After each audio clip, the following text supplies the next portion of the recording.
Welcome to the Consulting Success Podcast with your host, Michael Sapersky, where we take you deep into the world of elite consultants. Hey, it's Michael Sapersky here, and today I'm very excited to have Adam Cooper joining us. Adam, a big welcome to you. Thanks, Michael. So, Adam, for those that don't know you, just introduce yourself, your company, where you're based. So my name's Adam Cooper. I own Ascent Consulting, and we're based in Atlanta, Georgia. Nice. Now, how long have you been running Ascent Consulting for? Just over 3 years now. July 7th was our 3-year anniversary. And what has the 3-year ride been like for you?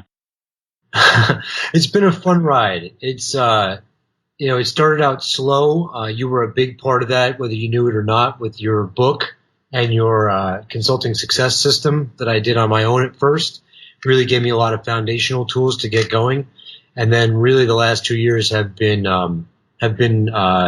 just accelerated growth and depth of understanding and really honing my skills as a consultant and learning how to deliver value and sell value to clients and deliver projects. Right. Adam, it sounded like you were saying that I played a big role in your business being slow at the beginning there. Oh, no. I was still going. I didn't know what I was doing. I had never been a consultant before. I'd always been, I'd always operated in the industry that I now consult to. So I knew how to be a project manager and how to run construction jobs and how to run construction companies, but I never knew how to be a consultant. And so I got your system, the Consulting Success System, online, and you read your book and used some of your forms.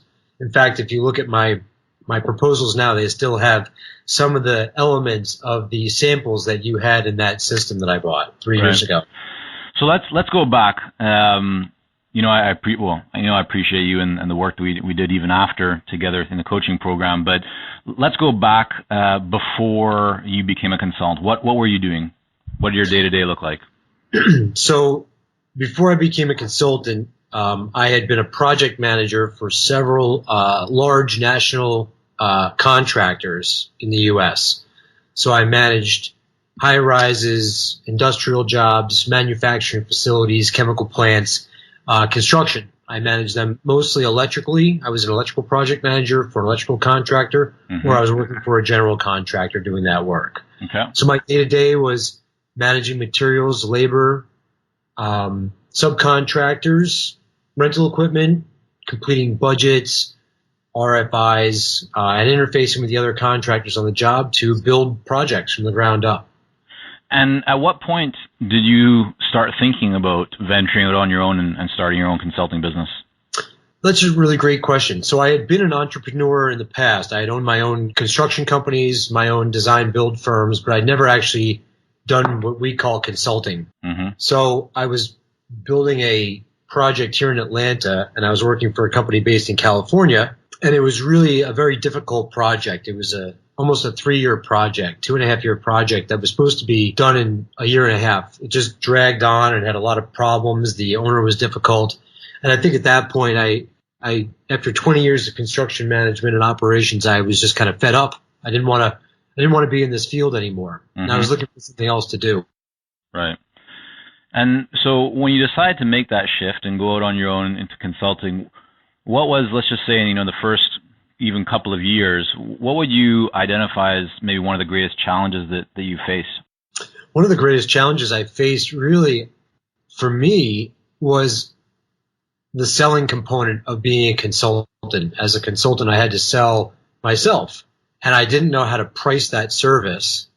Or I guess you could say I was trying to figure out how to price that service. I was generating revenue. I was selling myself, right. But still a lot of it was time for money. It was still very much a time-based sell instead of a value-based sell. Right. And so how did you work through that? I mean, what was the shift that you made, and what kind of impact did that have on your business once you changed, right, from just trading kind of time for dollars to more focus on value and ROI and so forth? First of all, what did that change actually look like? And then let's talk about the impact that it had on your business. But first, just what did it actually look like? How did you go about making that shift? Well, there were a couple of components to that. One was your coaching program. Consulting Accelerator and the Elite program really helped me hone that skill. There were also a couple of books that I read. The Consulting Bible by Alan Weiss was one of them, where he also talked about selling value instead of time, and then learning how to really have those sales conversations, those value-based conversations with clients, with potential clients up front, that I learned from both you and some books I read, really helped me get good at having those conversations and teaching me how to price based on value. So that's kind of the metrics behind it and the underlying foundation. Right. So the big area there, if we were just to kind of point out for people that are listening, was that, would you say before you weren't having in-depth conversations, or what I often kind of refer to as a real meaningful conversation? You weren't identifying the value that the buyer cared about as much, and then once you made that shift, you were focusing a lot more on that? Yes. Up front, I think initially I was trying to determine what their budget was and then try and design a project that met their budget. Now I actually talk to them about what's the value of taking on this project and how can we structure a deal where the fee is related to the value it's creating and that works within their budget. So I can adjust scope now and durations to accomplishing that scope that fit within a client's budget, maximizing their value and my fee. Right. And what kind of impact did that have on your business when you made that shift? Well, initially the initial value of the projects I was pricing increased. So where instead I was basing the price of the project, or my fees were based on the time it was going to take me, and I might say price a project at, I'll just make up some numbers, but say $4,000 a month for 3 months, so a $12,000 project. Instead, now I was talking about the value that project would create, and maybe it was going to create $100,000 worth of value. So now I could sell the project for $20,000 to $25,000 in the same time frame. And they were happy with the value they were getting, and the fee was a percentage of the value. It had no longer had anything to do with how much time it was going to take me or how many hours a week I would devote to that project. Right. And I know that you've gone on to use this process very successfully to the point of landing a large project. I mean, we're talking into the kind of multiple six figures. How did you how did you get there, right? From a place of just kind of looking at hourly fees and trading your time for money to a place where you're actually going out and landing a project that is multiple six figures. What did that look like? I mean, you don't have to give away anything in terms of confidentiality, and of course respect all that stuff from clients and details, but just for those that might be going, well, like, I'd like to land a six-figure project, and in your case landing, multiple six-figure project. What went into that? How did you make that happen? In addition to the coaching, honestly, a lot of trial and error. At first when I tried the value-based pricing model, I still didn't know how to do it exactly. I had a sense of it, but I got a lot of no's at first, and I had to really learn how to be fair with the client and price things in a way that made sense for them as well as for me. Right. So it was really a lot of trial and error at first, and now the large six-figure projects. I don't land those right away. Usually it starts out with a small offering. So it's let me come and do an assessment for you. And they get to know me a little bit. And I do, maybe a $4,000 or $5,000, $6,000, $7,000 little assessment project for them. And they like what they get from that. And that leads into a bigger project. So now I can say, all right, so how about we do some type of a limited scope project? Maybe that's worth $30,000 or $40,000 to them, and I take that on, and I accomplish that successfully. And now I've built a foundation of trust. I've built the value. They see the value they're getting from working with me. They're seeing real, tangible results, whether that's increased profitability or higher employee morale or well-designed marketing, and they're getting more sales opportunities, whatever that might be. And now they're interested in taking on a bigger project. If we've identified something that's more pervasive across the organization, something I can really help them with at an organizational level. Now I've built up over time this level of contribution to their organization. They want to continue to work with me, and that usually has led to the big six-figure projects. Yeah, that's awesome. You mentioned something, which is that at the beginning you got your fair share of people saying no, right? Of not just agreeing to your pricing. A lot of people would look at that experience, if they were in your shoes, and say, well, I guess this new approach that I'm trying of kind of value and ROI focused fees isn't working. It doesn't work. Clearly, I've had many no's. So this new process just isn't correct. I'm going to go back to what I was doing before. But you didn't. You kept on going. What was going on kind of in your mind when that was happening, when you were getting no's from people? What allowed you to continue going and ultimately learn from those experiences and reach the other side where now you're enjoying great success with it? While we work with a lot of seasoned and experienced consultants here at Consulting Success, I'm often contacted by new early-stage consultants. Invariably, the question I'm asked is, what are the steps I should take to become a successful consultant and grow my consulting business to my first 6 figures per year? Well, I'm excited to announce that we've opened the doors for our Momentum program. This is our most popular program for early-stage consultants, and it has helped almost 1,000 consultants to start, run, and grow successful consulting businesses. It gives you the step-by-step plan to help you with your messaging, your fees, and pricing strategies, how to win more proposals, how to go to market more effectively, developing a marketing system to generate leads consistently, and so much more.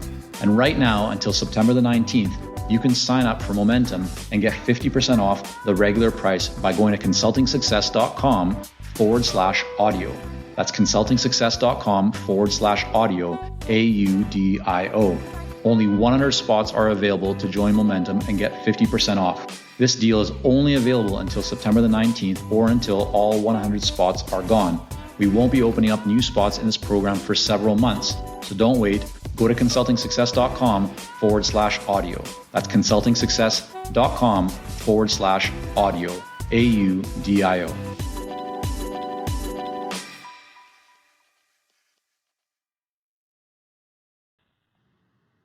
That's a great question too.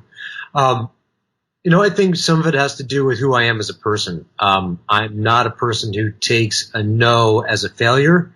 A no for me is I've got something more to learn and I should try again. I would actually go back to them sometimes and say, what didn't I do right? Or what did you feel wasn't handled properly? Or how could I have done this differently? Or, what is your budget and how do we get to an agreement that works for both of us? So the no's weren't like no, and I didn't do business with them or talk to them again. A lot of times the no was, no, this doesn't look right to me. Let's talk about it some more. Let's keep working on how this works for both of us.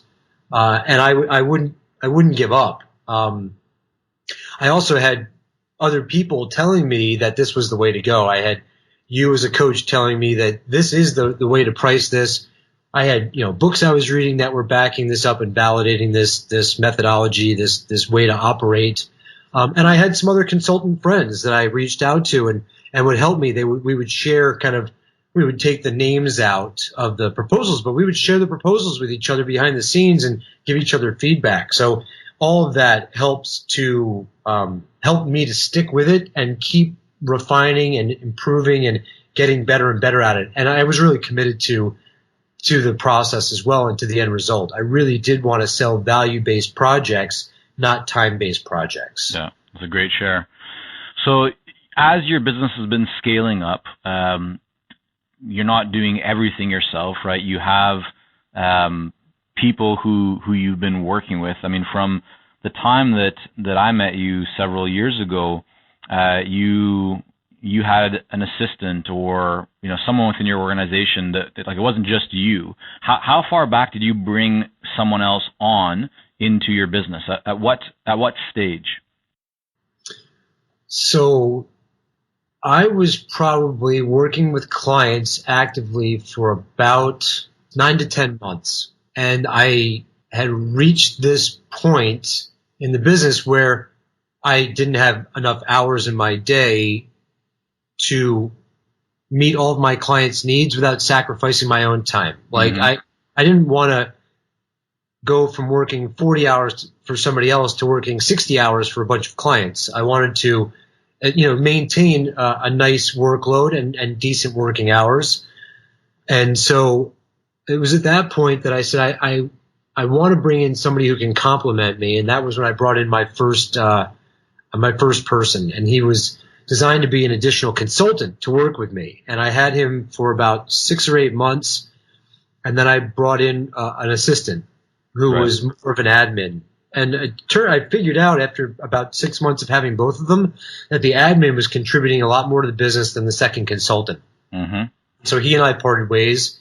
And when I started working with you, I think he had just left, and I just had my assistant. Right. And I worked with just the assistant up until about 4 months ago, and now I've got a second person working for me. So the assistant actually turned into my marketing person. She does all the marketing and graphic design work and all the things on the marketing side of the business, and I still do the operational stuff, and I have an assistant to help me with the operational piece of the business. That kind of. So now you're a team of 3. Correct. And I have contractors I use for piecemeal things, web design and data mining and things like that. I mean, I think it's really great though that you took that step early on, right? A lot of people hold out as long as possible and say things to themselves, like they kind of fool themselves into believing that, I can do this faster. There's no point hiring and training someone else up, or that's going to cost me money to bring someone else on. But pretty early in your business, right? Like 9 months in or so, you made the conscious choice to add someone to your business to relieve some of that pressure and allow you to spend more time working with clients and being strategic. So that was what influenced that? I mean, was it just you realizing that you didn't have enough time and you just kind of thought, well, okay, one way to do this would just be to bring someone else on that could take on some of the work that I have, or was it something else that influenced your decision to use other people as resources to scale up your business? There were 2 reasons, I think, for me, if I reflect on it. The first one was a sense of scalability. I knew that I wanted to take the business bigger, and I wanted to take on larger projects, and I knew that I couldn't do it by myself. I just knew inherently. I know as being a project manager running, multi-million-dollar construction projects, I can't be the only person running the show. I have to have, a general has to have his lieutenants and his sergeants, and you have to be able to delegate tasks. That was part of it. The other thing was you and I did an exercise, and I call it the tens exercise. I don't know what you refer to it as. I remember it as the tens. $10, $100, $1,000, and $10,000 activities. Right. And I remember breaking that down. It was really like I need to find somebody who can do all the $10 and $100 activities so I can focus on the $1,000 and $10,000 activities. Yeah.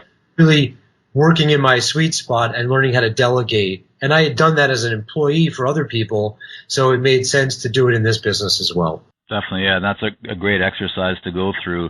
One that I learned initially reading from or in a book by Perry Marshall, but I know it's been very beneficial for many people. So now the business has grown, to a very nice level. You have 3 staff, or total 3 people in the business. How do you approach just kind of work-life balance? Like what are you doing when you're not working with clients and making a bunch of money? There's a few things I do pretty regularly. I like to run and exercise, so I try and make time in the evenings. I'm an evening workout. I'm not a morning workout person. So I like to go when the sun's going down here in Atlanta a little bit, maybe about 6 or 7, and get out and run and burn a few calories and get some movement. I travel a lot for my clients now. I'm on the road every other week, so I try and make sure I'm doing fun things with friends and girlfriend on the weekends.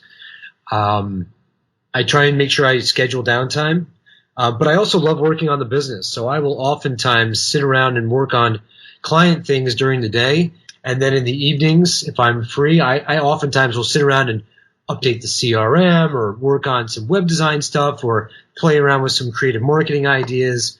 or just reach out to clients. I schedule some fun client activities too. I think I shared with you, I actually created a monthly poker night that I invite all my clients and some affiliates and some people I work with, and we all get together at one of my clients' offices, and we have a friendly, low risk poker game. And I bring pizza and beer, and everybody sits around and has a good time. We're actually having poker night tonight at 6:00. So I'm looking forward to seeing about 8 or 9 of them and get together and just have some fun downtime with clients. So building those personal relationships that just continue to enhance the professional relationships as well.